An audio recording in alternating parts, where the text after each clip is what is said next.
अस्सलाम वालेकुम स्टूडेंट्स। आज हम एंगल्स करेंगे और एक्सरसाइज है ये 7B। तो प्यारे बच्चों, ये करने से पहले आपको एंगल्स के बारे में पता होना चाहिए कि कोरेस्पॉन्डिंग एंगल्स क्या होते हैं, अल्टरनेट एंगल्स क्या होते हैं, इंटीरियर एंगल्स क्या होते हैं।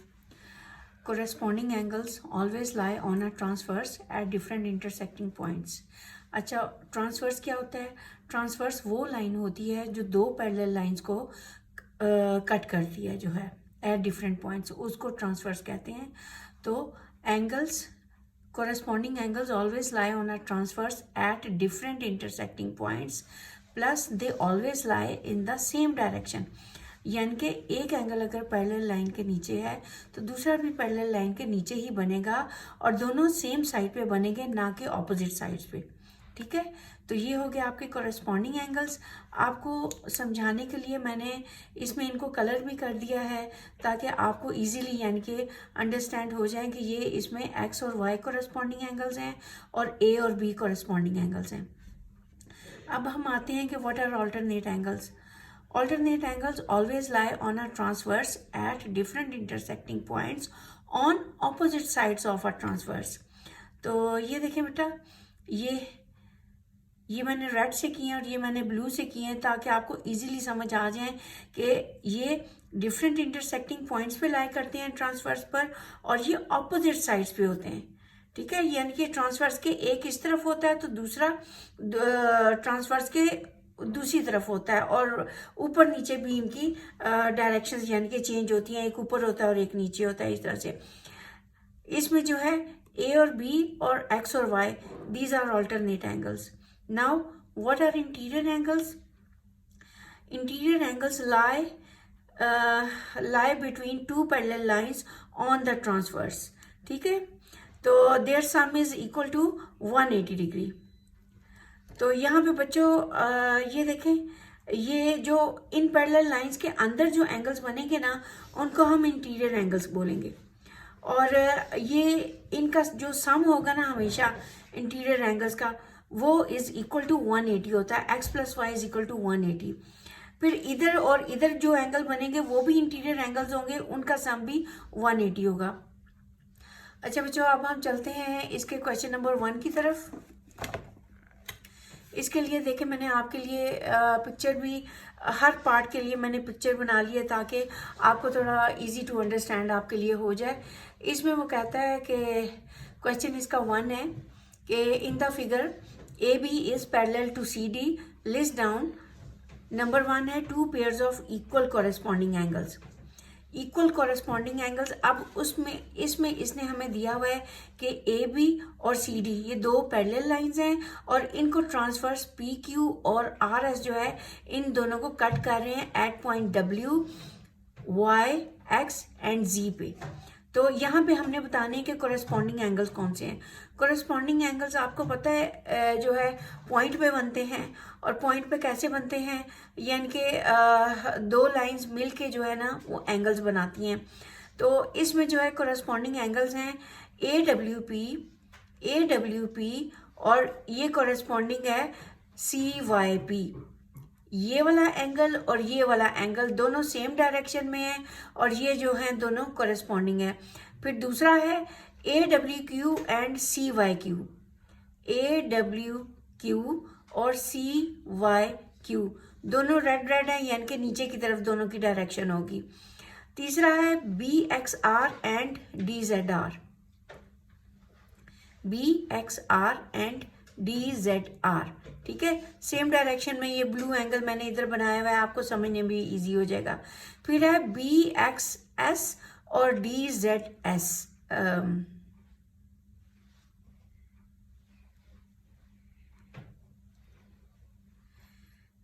कोरेस्पॉन्डिंग एंगल है बी एक्स एस है और डी जेड और एस है इसमें। ठीक है बच्चों, ये हो गए आपके कोरेस्पॉन्डिंग एंगल्स। अब हम बच्चों आपके आ गए, अच्छा ये तो सारे यानी कि थे ये आउटर वाले कोरेस्पॉन्डिंग एंगल्स थे। अब हम इनर वाले कोरेस्पॉन्डिंग एंगल्स करेंगे। ठीक है, वो हैं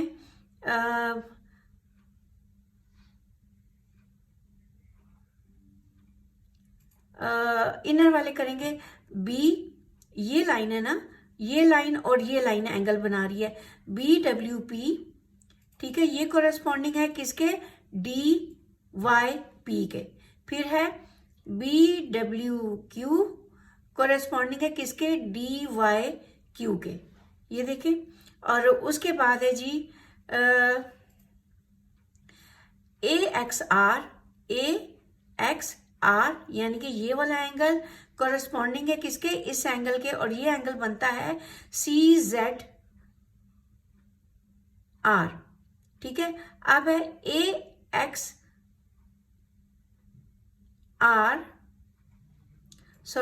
AXS यानी कि ये वाला एंगल किसके कोरेस्पॉन्डिंग है, इस एंगल के, और ये क्या एंगल है, CZ और S के। आई होप आपको कंसेप्ट क्लियर हो गया बच्चों। उसके बाद इसका सेकंड पार्ट है कि 2 pairs of equal alternate angles आपने बताने हैं, 2 pairs of equal alternate angles. तो अल्टरनेट एंगल्स इसमें कौन कौन से बनते हैं, AWQ यानी कि ये वाला इसके अल्टरनेट है, और ये वाला एंगल क्या बनता है, DYP। अच्छा, फिर दूसरा अल्टरनेट इसमें एंगल बनता है BWQ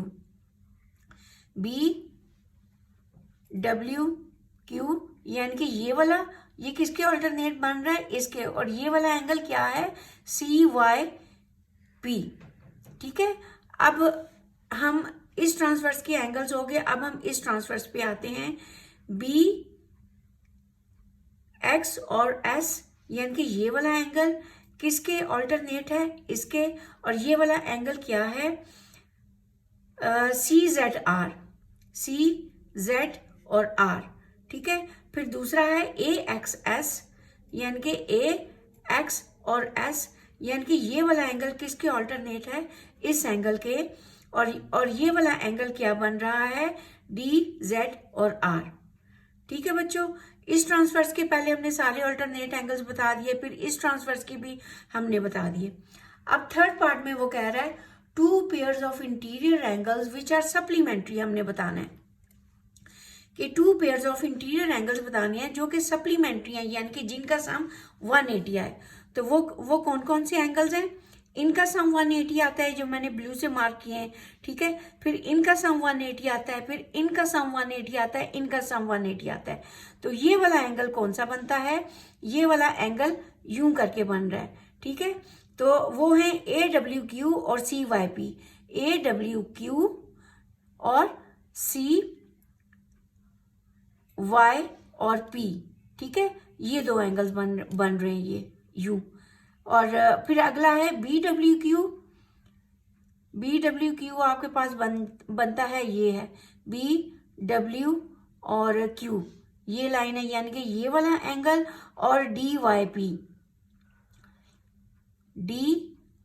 और P और ये वाला एंगल, ये दोनों जो है इंटीरियर एंगल्स हैं, इनका सम जो है 180 बनता है। अच्छा, फिर उसके बाद अब इस ट्रांसवर्सर पे आ जाएं तो आपके पास बनता है एंगल AX और S, ठीक है ना, AX और S, ये कोरेस्पॉन्डिंग बन गया आपके पास CZR के, CZ और R, ये वाला एंगल और ये वाला एंगल आगे आपके इंटीरियर एंगल्स आगे, इनका सम भी 180 होता है। अच्छा, फिर AXS और CZR, AXS और CZR और BXS और किसके ये बन रहा है, DZR के, DZ और R।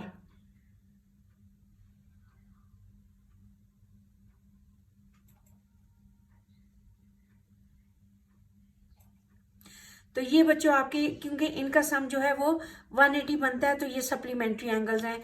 आई होप आपको समझ आ गया होगा। तो अब हम अगले इसके नेक्स्ट क्वेश्चन की तरफ चलते हैं। नेक्स्ट क्वेश्चन है इसका क्वेश्चन नंबर 2। वो कह रहा है कि गिवन दैट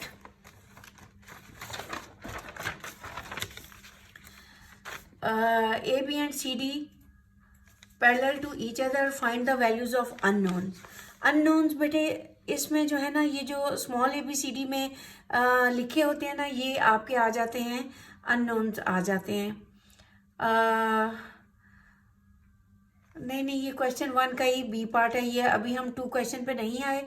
ये मेरे पास बुक खुली हुई है, मैं थोड़ा सा मैंने गलत यानी कि अंडरस्टैंड कर लिया।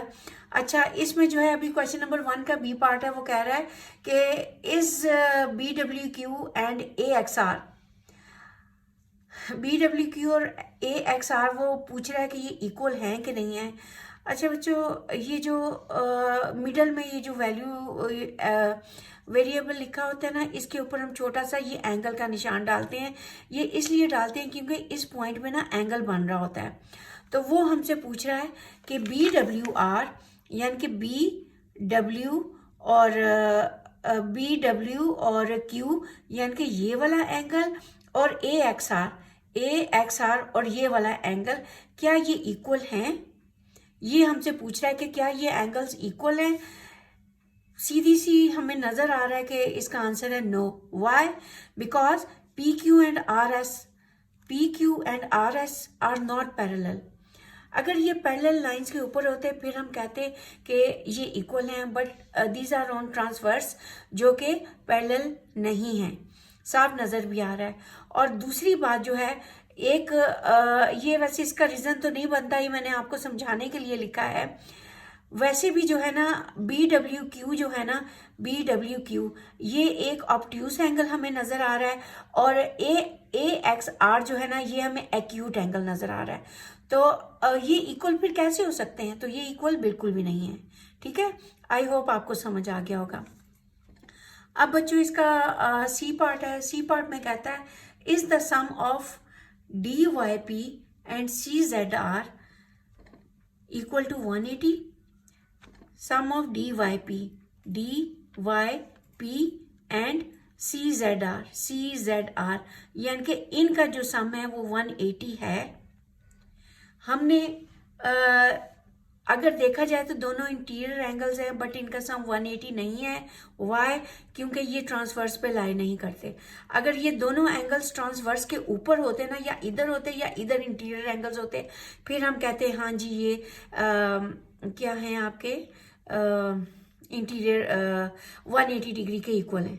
ठीक है, तो इसका क्या आंसर होगा? No, because sum of interior angles on a transversal is equal to 180। ठीक है, ट्रांसवर्स के ऊपर अगर इंटीरियर एंगल्स होंगे तो फिर उनका सम 180 होगा। These two angles do not lie on a transverse. ठीक है बच्चों, आई होप आपको अंडरस्टैंड हो गया होगा। अब हम चलते हैं इसके सेकंड क्वेश्चन की तरफ। तो देखें बच्चों, ये मैंने आपके लिए वो कह रहा है कि A B is parallel to C D. ठीक है, ये दो पैरेलल लाइंस हैं, तो अननोन फाइंड करने हैं। अननोन ये जो small A B C D में लिखे होते हैं ना, इनको हम कहते हैं अननोन्स। तो ये हम कैसे फाइंड करेंगे? अच्छा बच्चों, इसका जो है ना बहुत सारे तरीके होते हैं करने के, हर एक अपनी अपनी नज़र से एंगल्स को देखता है। तो मैं आपको हर तरीके से मैं बताऊंगी कि ये किस तरह से है। यहाँ पे ये देखें, ए इज इक्वल टू, ए की वैल्यू क्या है?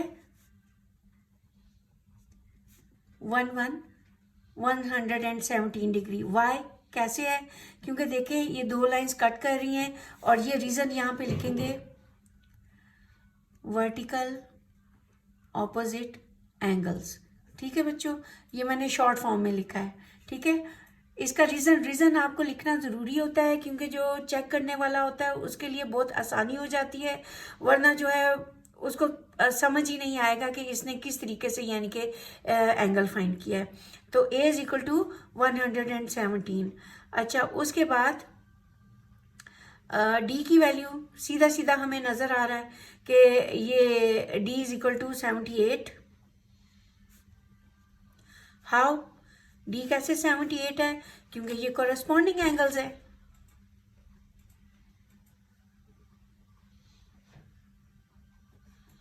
Corresponding angles. ठीक है, हमें पता है कि कोरस्पॉन्डिंग एंगल्स इक्वल होते हैं, हमने उसका रिजल्ट लिख दिया है। अब हमने फाइंड करना है बी और सी। अच्छा, ए हमने फाइंड कर लिया था, 117 आया। ये देखें बच्चों, ए आपका 117 7 आया। तो जो ए है वही आपका बी है, बी भी जो होगा वो 117 होगा। हाउ?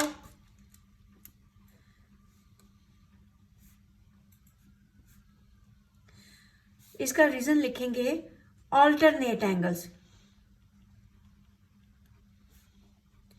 क्यों? क्योंकि ये ऑल्टरनेट एंगल्स हैं और ऑल्टरनेट एंगल्स इक्वल होते हैं, जो ए होगा वही बी होगा। अब रह गया हमारा सी। सी क्या होगा? अब आप देख रहे हैं ये एक स्ट्रेट लाइन है, ठीक है। स्ट्रेट लाइन पे जो एंगल्स का सम होता है वो 180 डिग्री होता है। सी इज इक्वल टू 180 माइनस 117, ठीक है। और इसको आप यूं भी लिख सकते हैं कि 117 plus C is equal to 180। यहां पे इसका रीजन लिखेंगे angles on a straight line, ठीक है। इसका रीजन लिखेंगे, यहां से हम सी की वैल्यू निकालेंगे। सी इज इक्वल टू 180 माइनस 117।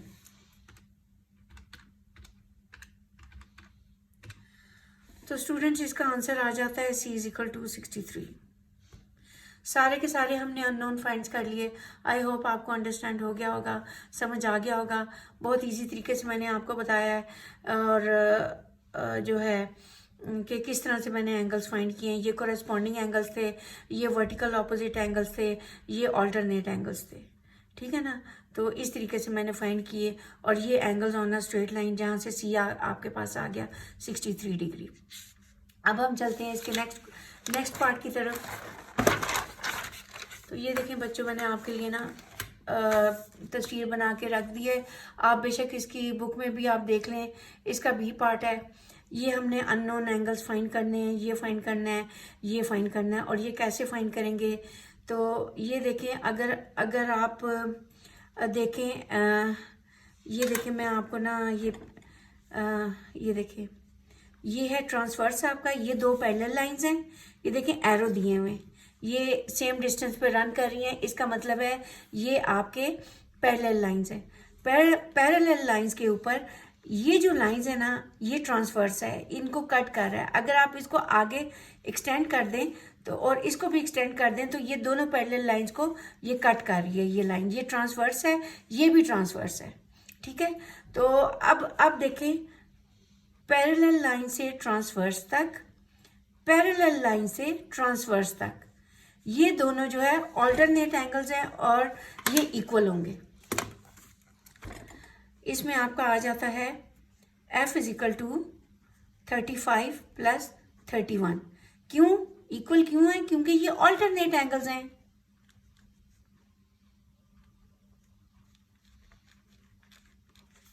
जो कि इक्वल होते हैं, ठीक है। तो यहां पे आपके पास F आ जाता है 5 प्लस 1 6, 3 प्लस 3 6। तो ये आपके पास आ गया 66 डिग्री, ठीक है। F आ गया आपके पास 66 डिग्री। अच्छा, अब हम ये 66 डिग्री आ गया। अब हम E फाइंड करेंगे। E कैसे फाइंड करेंगे? ये देखें, ये ट्रांसवर्स है, ठीक है। और पैरेलल लाइन से ट्रांसवर्स तक, पैरेलल लाइन से ट्रांसवर्स तक, ठीक है। इस ट्रांसवर्स की अभी हम बात कर रहे हैं। तो पैरेलल लाइन से ट्रांसवर्स तक, पैरेलल लाइन से ट्रांसवर्स तक ये एंगल 31 है। तो ये और ये वाला एंगल और ये वाला एंगल, ये भी ऑल्टरनेट एंगल्स हैं। इनका ई जो है ये आपके पास होगा 31 डिग्री। ये भी क्या है? Alternate angles.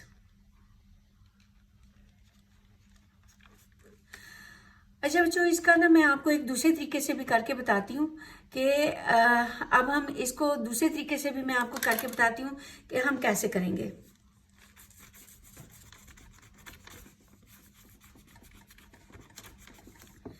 ये देखें, ये एक ट्रायंगल है। ट्रायंगल का ये angles on a straight line है। अगर ये 66 है तो ये कितना होगा? Sum of two angles is equal to 180 होगा स्ट्रेट लाइंस पे। तो 180 में से 66 आप माइनस करें, ये आ जाता है बच्चों आपका 114। अब हम इसी एंगल को देखिएगा, आप सेम आंसर आएगा। Angles in a triangle, in a triangle CEB 35 degree plus 114 degree plus E is equal to 180। तो रीजन लिखेंगे एंगल्स इन अ ट्राइंगल। ठीक है, तो यहां से आप E निकाल लें, E इज इक्वल टू 180, बाकी सारी चीजें उधर जाके माइनस हो जाएंगी, -114 -35, तो E आपके पास आ जाता है। ये मैं कैलकुलेटर से कर रही हूँ। 180 माइनस 114 माइनस 35, तो वो भी आपका 31 आता है।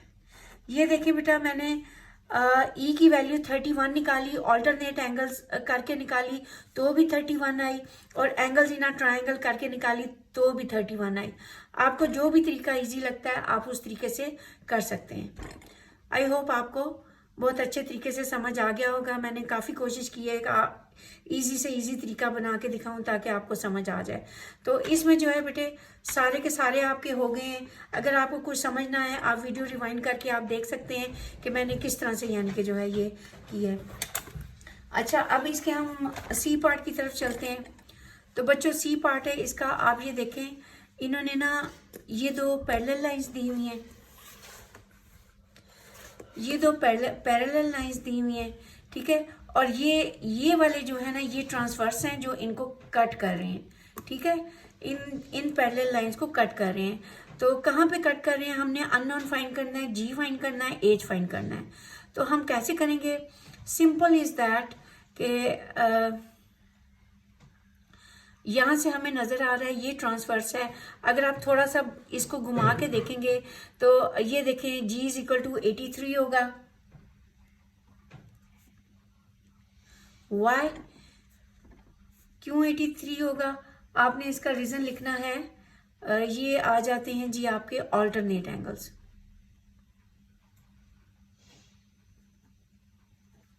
ठीक है, और ऑल्टरनेट एंगल्स हमेशा इक्वल होते हैं।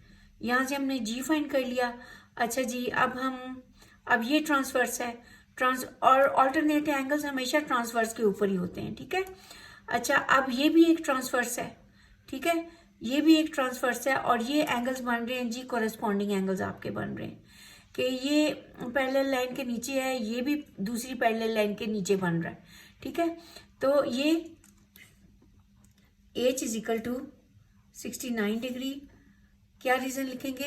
Corresponding angles.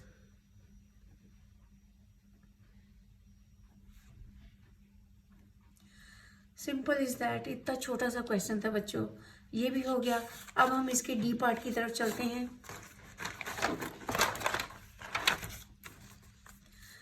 तो डी पार्ट है बच्चों, ये देखें ये एरो लगा हुआ है। ठीक है ना, इट मीन्स ये वाली लाइन और ये वाली लाइन ये पैरेलल लाइंस है, ये पैरेलल लाइंस हैं, और इसमें ये और ये अननोन है, ये हमने फाइंड करने हैं। तो ये हम कैसे फाइंड करेंगे? ये पैरेलल लाइंस हैं, तो ये हो गया आपका ट्रांसवर्स हो गया। ठीक है, ट्रांसवर्स हो गया, पैरेलल लाइन से ट्रांसवर्स तक, पैरेलल लाइन से ट्रांसवर्स तक। ठीक है, ये दोनों आपके हो गए ऑल्टरनेट एंगल्स। ये हो गया आपका J is equal to 60 degree. How, कैसे 60 डिग्री हुआ? यहाँ पे रीजन लिखेंगे ऑल्टरनेट एंगल्स।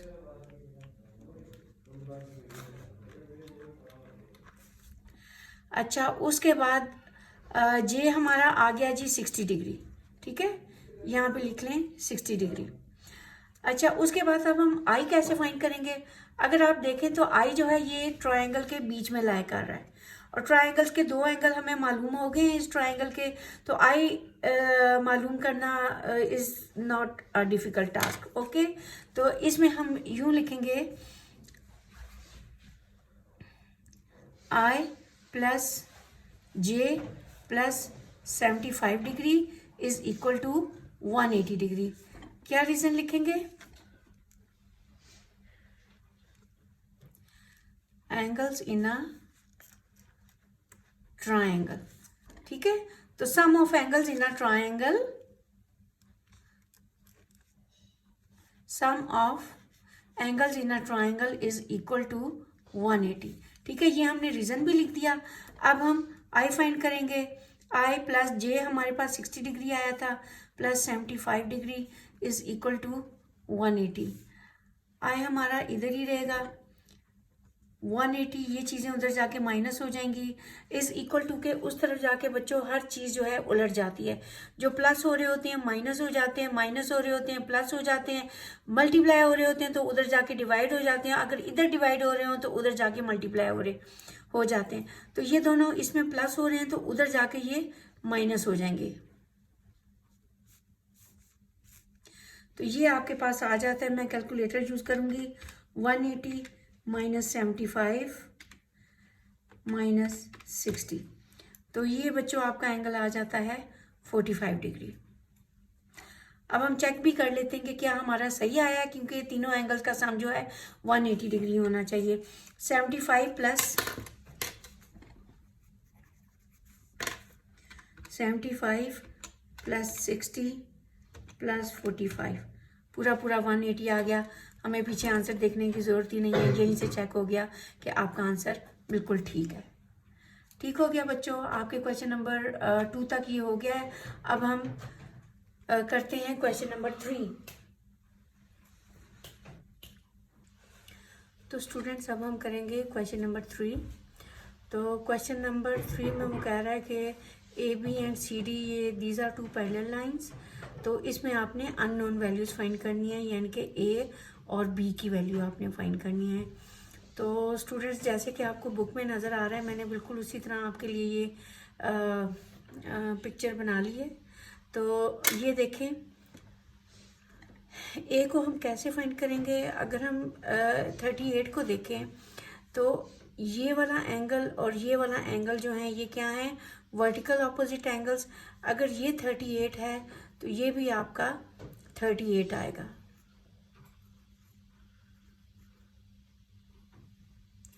आई होप आपको समझ आ रहा हो, नहीं तो मैं इसको दोबारा से लिखती हूँ। ठीक है बच्चों, कि ये 38 है तो ये भी 38 है। वाई? क्योंकि ये वर्टिकल ऑपोजिट एंगल है। अगर आपको बहुत ज़्यादा, यानी कि देखें ये वाला एंगल बन रहा है, एंगल सी, और इस पॉइंट को आप कोई भी नाम दे दें, A B C D E F, इसको एक्स नाम दे दें आप इस पॉइंट को, ठीक है ना, इसको एक्स नाम दे दें आप। सी एक्स और ए, एंगल सी एक्स और जो है ए, ये आपका बनता है 38। वाई? क्योंकि ये वर्टिकल ऑपोजिट एंगल्स हैं ये। अच्छा, नाउ अब आप देखें,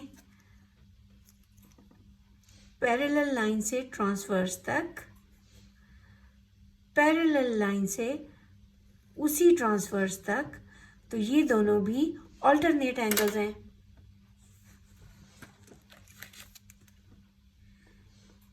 ए इज इक्वल टू 38 डिग्री। क्या रीजन लिखेंगे? ऑल्टरनेट एंगल्स, ठीक है। ए आपने फाइंड कर लिया। अब आप बी कैसे फाइंड करेंगे? तो बी के लिए बच्चों अगर आप देखें ना, तो पैरेलल लाइन से ट्रांसवर्स तक, और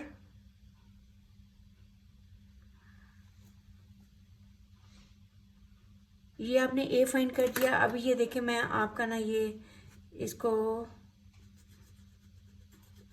इसको मैं रब कर रही हूँ, ठीक है। अब आपने बी फाइंड करना है। तो बी हम कैसे फाइंड करेंगे?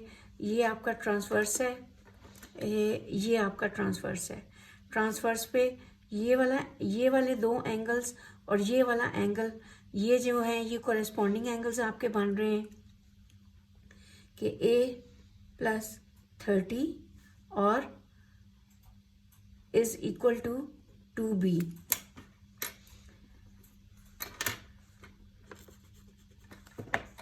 ये देखें, पैरेलल लाइन से इस ट्रांसवर्स तक और दूसरी पैरेलल लाइन से इस ट्रांसवर्स तक। एक ही डायरेक्शन में ये दोनों एंगल्स हैं, तो ये दोनों क्या हो गए, कोरेस्पॉन्डिंग एंगल्स। तो जब ये कोरेस्पॉन्डिंग एंगल्स है it means they are equal. यहाँ पे रीजन लिखेंगे कोरेस्पॉन्डिंग एंगल्स। ए हमने फाइंड कर लिया था, 38 आया था। 38 plus 30 is equal to 2b। b is equal to what is 38, 0 plus 8 8, 3 plus 3 आ गया 6। ये 2 इधर मल्टीप्लाई हो रहा है, उधर जाके इसके नीचे डिवाइड हो जाएगा और b is equal to 68 divided by 2 आपका आ जाता है 34। तो ये देखें बच्चों, ये आपका दोनों एंगल्स मैंने फाइंड कर लिए हैं, ठीक है। और इनके आगे मैंने रीजंस भी लिखे हैं और मैंने कैसे फाइंड किया मैंने आपको समझा भी दिया है, ठीक है। अब हम चलते हैं नेक्स्ट क्वेश्चन की तरफ। नेक्स्ट पार्ट है इसका, ये तो इस तरह से पैरेलल लाइंस बनी है, ये ट्रांसवर्स इनको कट कर रहा है। तो ये अननोन इसमें क्या है, एक डी है और एक सी है, ये हमने फाइंड करने हैं। तो वैसे तो अगर देखा जाए तो ये वर्टिकल ऑपोजिट एंगल्स हैं, 2d is equal to 7c, ठीक है। बट इसको हम नहीं, यहाँ से हम कोई भी अननोन फाइंड कर सकते क्योंकि इसमें 2 अननोन आ जाते हैं, 2 अननोन्स आ जाते हैं। अगर एक का भी हमें पता हो तो हम फाइंड कर सकते हैं। तो हम क्या करेंगे, हम देखते हैं बच्चों कि 7c और 140, 7c इज इक्वल टू 140। ये क्यों इक्वल हैं, इधर लिखेंगे corresponding angles.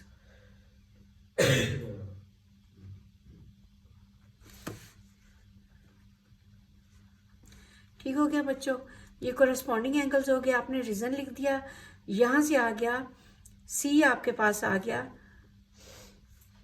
140 divided by 7 which is equal to 7 0 द 0 7 2 द 14। तो सी आपके पास आ गया 20 डिग्री। तो ये आपका आपने सी फाइंड कर लिया।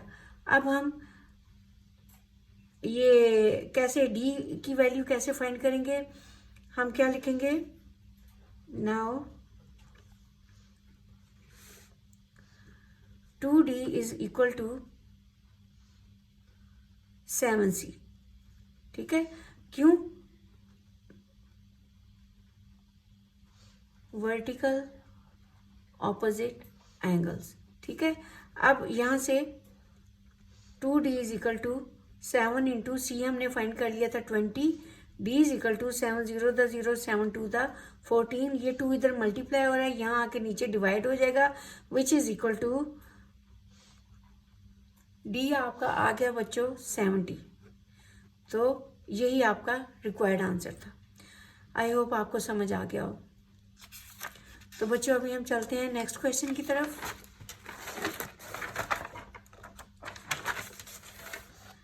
नेक्स्ट पार्ट है इसका, सी पार्ट है कि ये 2 पैरेलल लाइंस हैं और ये ट्रांसवर्स इनको काट रहा है और इस तरह से हमने 7e और ये 3e, ई इसमें अननोन है, ई हमने फाइंड करना है। तो बच्चों ई हम कैसे फाइंड करेंगे, ये देखें ये दोनों इंटीरियर एंगल्स हैं और ट्रांसवर्स पे हमने पीछे एक डेफिनेशन की थी कि ट्रांसवर्स पे इंटीरियर एंगल्स का सम जो है वो 180 के बराबर होता है। 7e plus 3e is equal to 180 degree. इसका रीजन क्या लिखेंगे, interior angles, sum of interior angles on a transverse is equal to 180 degree. ठीक है बच्चों, ये हमने इसका रीजन लिख दिया। अब हम ई कैसे फाइंड करेंगे, 7e प्लस 3e हो गया 10e, तो ई हो गया 180 डिवाइडेड बाय 10, 0 कट गया तो ई आपके पास आ गया 18। ये आपका रिक्वायर्ड आंसर आ गया। अब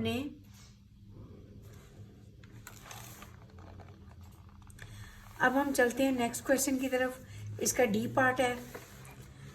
डी पार्ट मैं आपको दिखाती हूँ। ये इस तरह से बना हुआ है, ठीक है। आपकी बुक में इस तरह से ये क्वेश्चन है 2f+6 और दूसरा एंगल है 3f-23। तो ये बच्चों मैंने एंगल बना लिया हुआ है। इसको आपने जो है ना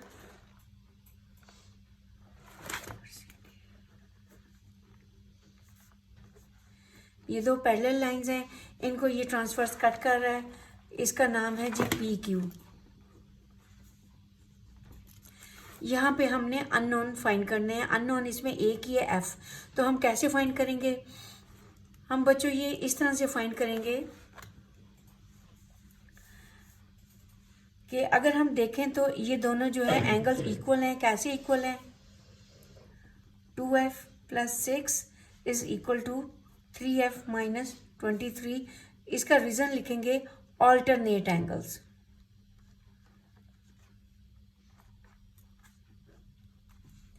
तो अब हम इसको सॉल्व करेंगे।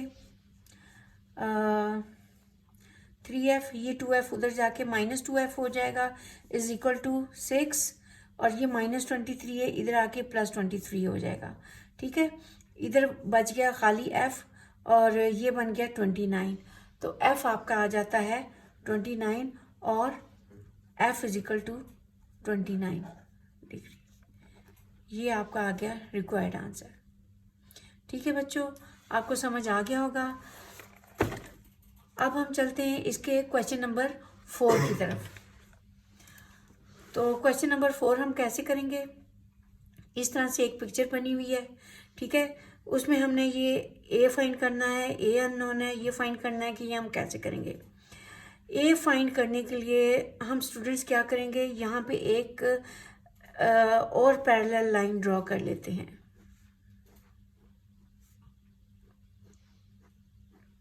ठीक हो गया। ये एक और पैरेलल लाइन हमने ड्रॉ कर ली। ए हम कैसे फाइंड करेंगे? अगर आप देखें ये एंगल 142 है, यानी कि पैरेलल लाइन से ट्रांसवर्स तक, इस पैरेलल लाइन से ट्रांसवर्स तक। अगर ये 42 है तो ये भी 42 होगा। वाई? क्यों 42 होगा? क्योंकि ये क्या है? ऑल्टरनेट एंगल्स हैं, ठीक है। यहां पे हम लिखेंगे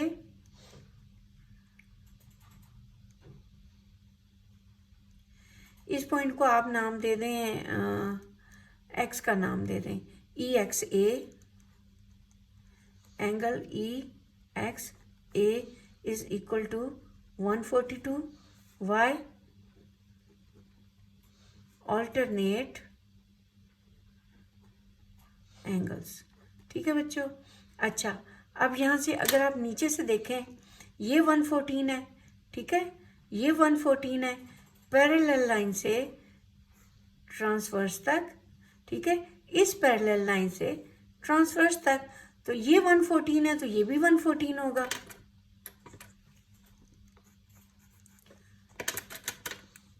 यानी कि एंगल ई एक्स सी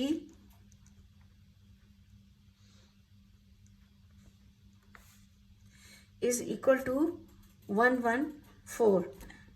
क्या रीजन लिखेंगे? Again alternate angles.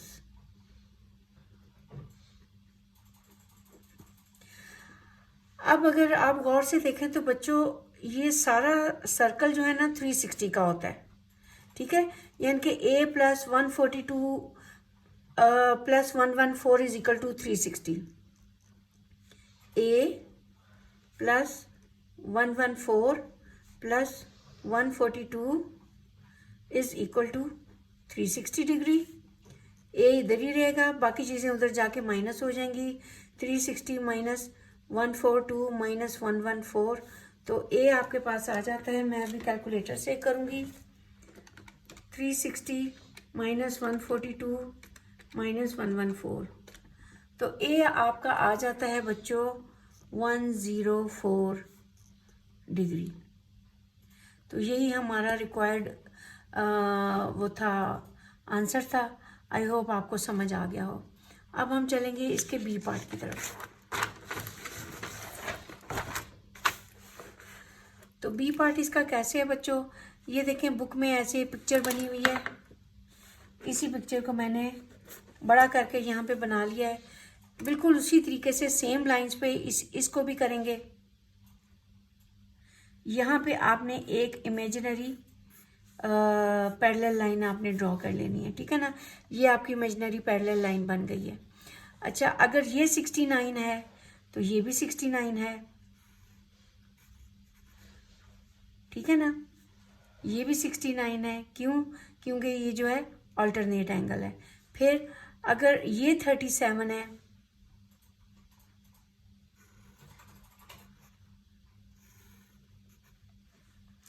ये 69 है। फिर अगर ये 37 है तो ये भी 37 है, ठीक है। क्यों? क्योंकि ऑल्टरनेट एंगल्स हैं ये।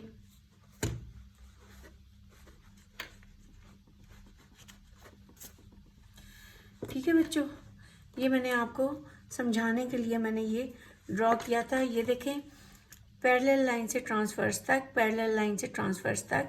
ये 69 है तो ये भी 69 है, क्योंकि ये ऑल्टरनेट एंगल्स हैं। ये 37 है तो ये वाला एंगल भी 37 है। वाई? क्योंकि ये 37 है, क्योंकि ये ऑल्टरनेट एंगल्स हैं पैरेलल लाइन से ट्रांसवर्स तक, पैरेलल लाइन से ट्रांसवर्स तक, ठीक है। ये इस तरीके से यानी कि जो है ये ऑल्टरनेट एंगल्स बनते हैं। अब हमने बी फाइंड करना है। बी क्या है? सिंपल इज दैट, ये 69 है, बी ये सारा एंगल है, ये सारा एंगल है। वो 69 है और ये 37 है। B is equal to 69 plus 37 which is equal to आपके पास आ जाता है 6106। ठीक हो गया बच्चों, b इज इक्वल टू हो गया 106। तो यही आपका रिक्वायर्ड आंसर था, ठीक है बच्चों। अब हम चलते हैं इसके नेक्स्ट पार्ट की तरफ। आई थिंक इसमें बी था फाइंड करने वाला और कुछ भी नहीं था, तो ये हमने फाइंड कर लिया, बी फाइंड कर लिया। अच्छा, अब हम चलते हैं क्वेश्चन नंबर 5 की तरफ। क्वेश्चन नंबर 5 का ए पार्ट कुछ इस तरह से बना हुआ है, ये इसकी फिगर है। तो ये बच्चों आपने कैसे करना है, अगेन वही, बीच में आप एक इमेजिनरी पैरेलल लाइन ड्रॉ करेंगे।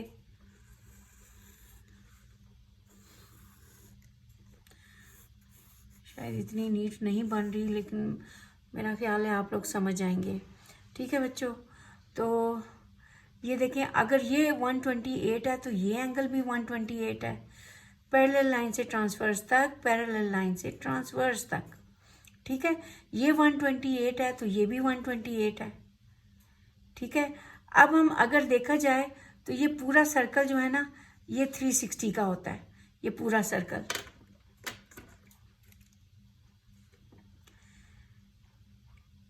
इस एंगल को आप नाम दे दें, ये जो पैरेलल लाइन है ना, इसको आप नाम दे दें, इसको आप एक्स का नाम दे दें, ठीक है ना। तो आपके पास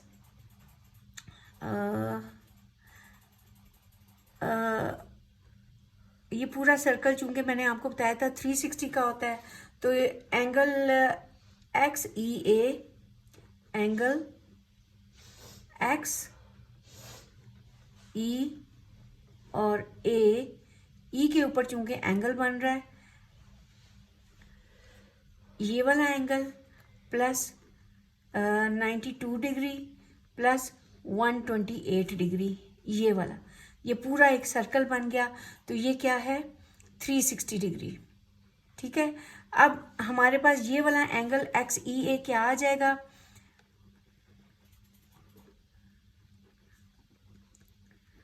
360 माइनस 128 माइनस 92, तो ये आपके पास आ गया 360 माइनस 128 माइनस 92, ये आपके पास बच्चों आ गया 140। तो ये एंगल आपने फाइंड कर लिया, ये आ गया 140। अच्छा, अभी ये वाला एंगल आपके पास 140, एंगल एक्स ई ए 140 आ गया, तो इट मीन्स जो ए है आपका वो भी 140 है। हाउ? ए और ये एक्स ई ए यानी कि ये वाला एंगल और ये वाला एंगल, ये क्या है? Alternate angles.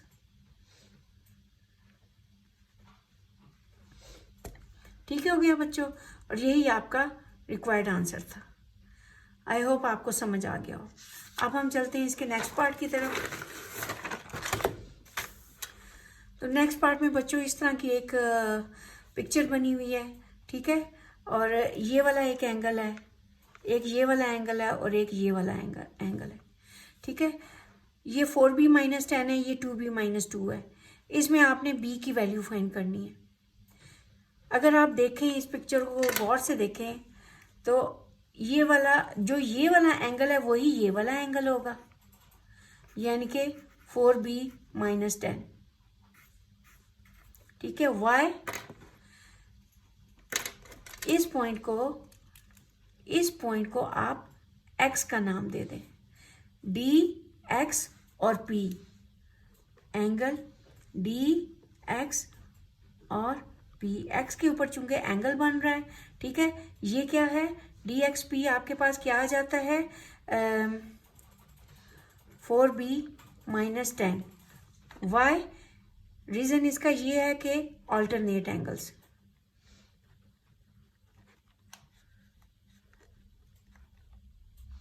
Alternate angles are equal, कि ऑल्टरनेट एंगल्स इक्वल होते हैं, तो जो ये है तो वही ये होगा, ठीक है। अब आपके पास ये वाला एंगल आ गया dxp। अब आप देखा जाए ये ट्रांसवर्स भी तो बेटे एक स्ट्रेट लाइन होती है, ठीक है। स्ट्रेट लाइन पे ये जो दो एंगल्स बन रहे हैं इनका सम जो है वो 180 होगा।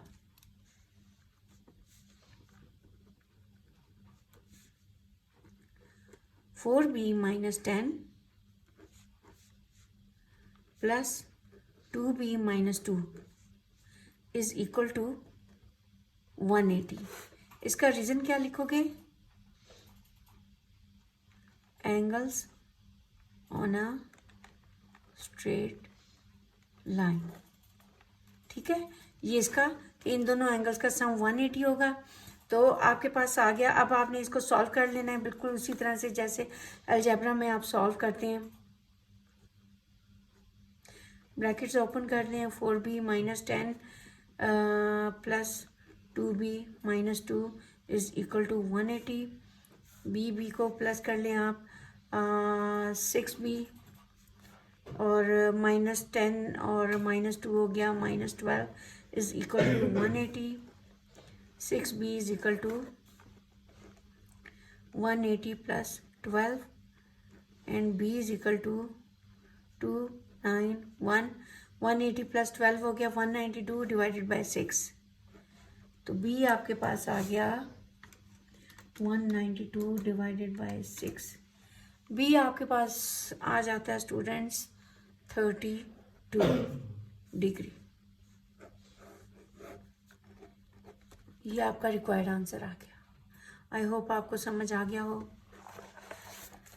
अच्छा जी, अब इसका क्वेश्चन नंबर 5 का लास्ट पार्ट है। उसमें बच्चों कुछ इस तरह की पिक्चर बनी हुई है। इसको आपने कैसे सॉल्व करना है, वही अगेन आप एक पैरेलल लाइंस ड्रॉ करें।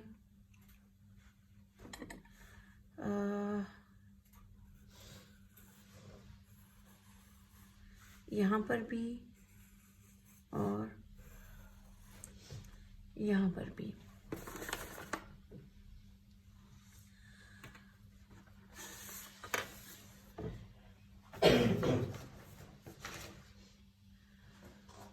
तो बच्चों इसको हम सॉल्व करेंगे। ये देखें हमने ये पैरेलल लाइन ड्रॉ की है। अब ज़रा गौर से ये ज़रा समझने वाली चीज़ है। ये देखें ये हमने एक यहाँ पे पैरेलल लाइन ड्रॉ की, एक यहाँ पे पैरेलल लाइन ड्रॉ की। अगर आप गौर से देखें ये एंगल 19 है, तो इट मीन्स आपका ये वाला जो एंगल है ना, ये भी आपका 19 बनेगा, ठीक है। अच्छा जी, ये एंगल आपका बन गया 94, ठीक है। अगर ये 28 है तो इट मीन्स ये भी 28 है, ठीक है। अब ये पूरा एंगल 94 का है, तो ये वाला एंगल कितने का होगा फिर? 94 में से 28 माइनस करें, ये आपका बन गया 66 का। देखें 66 प्लस 28 98 ही बनता है, ठीक है बच्चों। तो पैरेलल लाइन से ट्रांसवर्स तक और पैरेलल लाइन से ट्रांसवर्स तक, तो ये 66 है, तो इट मीन्स ये भी 66 है, ठीक है। तो अब आप यहाँ पे आ जाए नीचे कि ये जो C 66 और ये जो 19 है, ये सारा मिलके एक कंप्लीट सर्कल बनाता है। C प्लस 66 प्लस 19, ठीक है। तो ये क्या है, इज इक्वल टू 360। इसका रीजन लिखेंगे आप, एंगल्स एट अ पॉइंट, ठीक हो गया। अब आपने क्या करना है, C की वैल्यू निकालनी है। 360 माइनस 19 माइनस 66, तो ये आपका आ जाता है 360 माइनस 19 माइनस 66, तो ये बच्चों आपका आ जाता है 275। आई थिंक यही आंसर है पीछे, if I am not wrong. मैं चेक कर लेती हूँ।